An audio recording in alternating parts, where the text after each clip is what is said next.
Mélanie Gradel est de retour aux affaires et n'a pas l'intention de commettre les mêmes erreurs qu'avant, surtout avec Tieno qui rôde autour.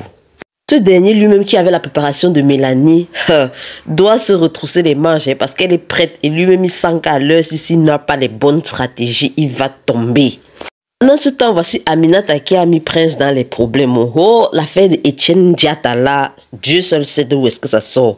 Mais en tout cas, c'est une affaire très sérieuse. Entre-temps, Marodi nous fait montrer deux personnages ici avec un comportement mystérieux. Il s'agit bien de Patrick et DSN, tous deux proches de Moussa, très proches même hein, de Moussa et de Issa. L'affaire ici là, on va entendre.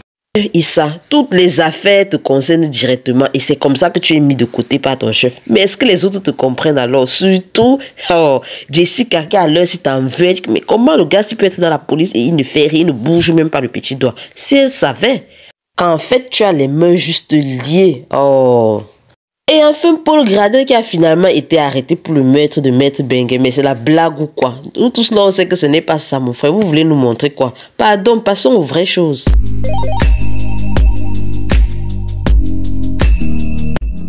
Les amis, avant de commencer, likez la vidéo. Abonnez-vous, mais surtout activez la cloche de notification, s'il vous plaît. Je disais au début, Mélanie est de retour aux affaires et elle a l'intention de faire les choses différemment. Donc à l'heure, c'est là, non. Le contrôle est de taille. Vous voulez voir?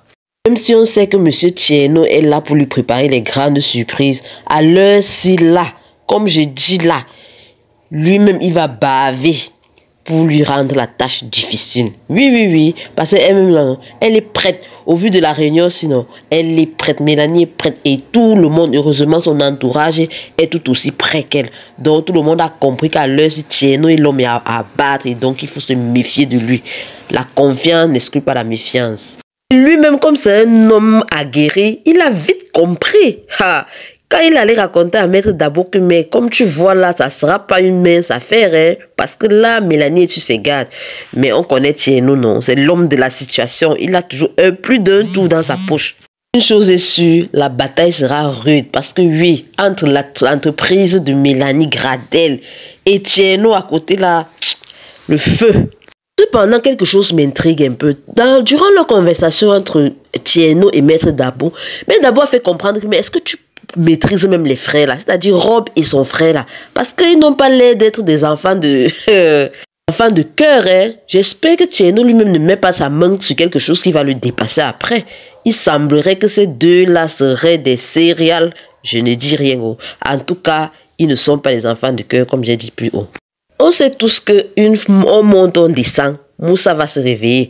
Quand et comment, on ne sait pas. Une chose est sûre, son frère est à côté et il aimerait tant qu'il se réveille pour lui raconter ce qui ne va pas, pourquoi on en veut à sa vie. Où est-ce qu'il a touché, il a mis les mains dans quel plat pour mériter cela. Ce n'est pas facile pour Issa parce que partout là, on le met de côté, mon frère. On dit que oh, l'affaire là est trop proche de toi. Vous savez, dans la police, là, quand quelque chose te concerne de près, déjà là, tu ne peux pas toi-même enquêter sur ça. Donc, du coup, Moussa a les mains, Issa pardon, a les mains liées. Et ce n'est pas facile pour lui. Quand son patron lui a dit que mon frère, tu sais que tu dois seulement te mettre de côté et regarder. Non, les autres vont faire. Toi là, tu regardes seulement. Et pour un agent comme lui là, ce n'est pas chose facile. Être là, croiser les bras alors que tu peux faire mille et une choses. Non, c'est pas du tout facile pour Moussa. Surtout quand on sait que ses collègues là, depuis l'épisode 6, on les sent très... Ils sont comme des suspects, hein, parce que... des scènes là, ça ne va pas. Et même son binôme lui-même, ça ne donne pas. Il y a quelque chose qui ne cadre pas.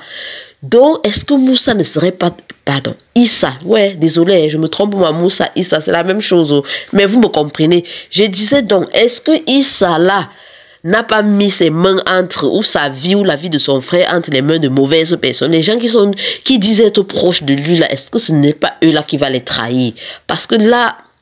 Tout est flou, on ne sait plus qui est qui, on ne doit faire confiance à personne. Mais en même temps, Moussa fait confiance peut-être à des personnes erronées. Ou alors, c'est peut-être nous, ou moi qui suis dans l'erreur. Dites-moi, mes amis, en commentaire, comment vous voyez cette affaire-là. Son binôme-là, Enesen, vous voyez ça comment?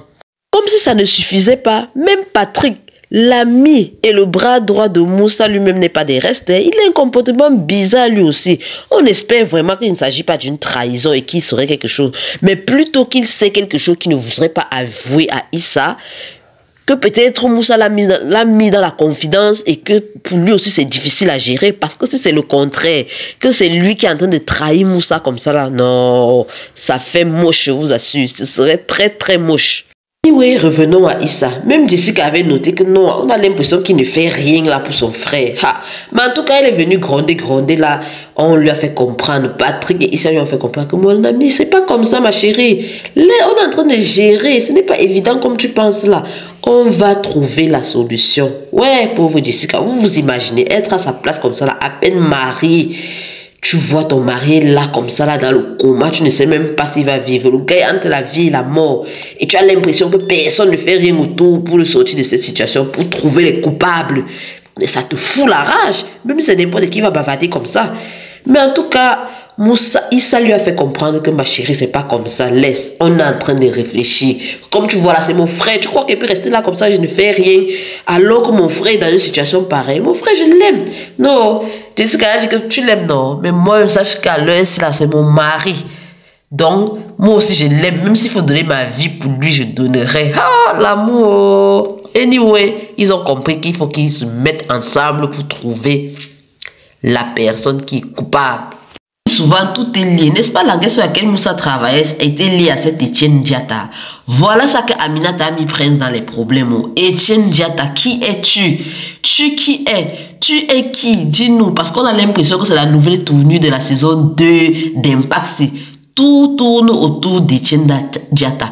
Aurais-tu une réaction, comme je disais tantôt, dans l'épisode 6? Aurais-tu une réelle relation avec le père de Moussa et de Issa? Vous connaissez les gens déterminés, non? C'est quand on les met en garde quelque chose de dangereux, là, qui fonce la tête et main liée dedans. Donc, je vois bien Aminata encore en train de fouiller ça, mais avec...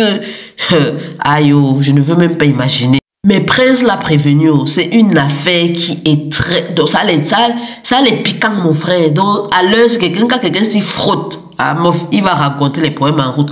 On espère seulement qu'Aminata ne sera pas la deuxième personne sur la liste sur qui on va tirer, vouloir enlever la vie. Parce que si on a commencé avec Moussa et qu'on apprend que Aminata est au courant de ça, surtout en passant par Prince, sa vie est sérieusement en danger elle aussi. Hein. Une chose est sûre, on comprend de plus en plus que Etienne Diatta est l'un des fils conducteurs de cette saison 2 d'Impact. Entre-temps, Marodi, pardon de nous brouiller par les pistes. On est venu arrêter finalement Paul Gradel pour le meurtre de Maître Bengue. Mais c'est la blague ou quoi? Vous croyez à ça, vous? Paul Gradel tuer Maître Bengue? On sent depuis là que ce n'est pas lui. Pardon, revenons sur le droit chemin. Lui-même, le gars ne sait même pas s'il a tué ou s'il n'a pas tué. On est là derrière lui. Vous perdez le temps, Marodi, pardon. On a compris que les gens la rentrent sur la piste d'Etienne Diatta. C'est de là que vient le meurtre de Maître Bengue. Les amis, dites-moi en commentaire ce que vous pensez de toute cette situation parce que là, ça devient sérieux. Etienne Diatta par-ci, Etienne Diatta par-là. Oui, qui est Etienne Diatta? Dites-moi ce que vous en pensez en commentaire. Ciao, ciao.